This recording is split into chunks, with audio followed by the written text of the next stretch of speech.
This pile of rubble is all Milad has left of the shops that once supported him and his family of 11 in Kunduz. He says he's borrowed money to buy the few goods he's selling. These shops were bombed by the government. It's been a month. The government promised to help, but nothing has happened. We have received nothing to help us rebuild. While life looks normal in the center of the city, people here say the economy is terrible, there aren't any jobs, and the security situation could change at any time.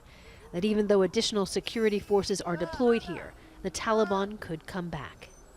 The Taliban have all the rest. The Taliban hasn't gone far. They are close. If you just go off the paved roads, there are Taliban all around us. At KHAWAR TV, they're all too familiar with what happens when the Taliban comes into the city. Last year, Taliban fighters stole their equipment and lived in their TV and radio studios for 2 weeks.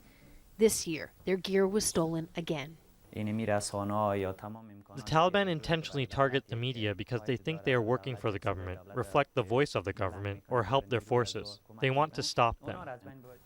It took 2 weeks for the station to get back on the air, broadcasting 8 hours a day with 2 new computers and 1 camera. The journalists here remain determined. Even though much of their equipment has been stolen and the Taliban still threaten Kunduz city, they say they'll do whatever they can to keep broadcasting. Or in the case of radio, to start broadcasting again. SITARA SHAHEEN used to present a morning radio show. There's no way she can do that now, with nothing in the studio. She's received death threats from the Taliban warning her not to work. She says that's common for women here. I want to show other women that I can work, even if I am a woman, and bring my skills to society. And my decision to do this will never change, even if I'm under threat. Back at his shop, MILAD says he doesn't know what to do next. He's worried the Taliban will come back, he's unable to rebuild, and can't afford to leave.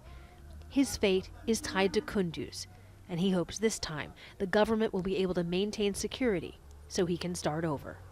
Jennifer Glasse, Al Jazeera, Kunduz.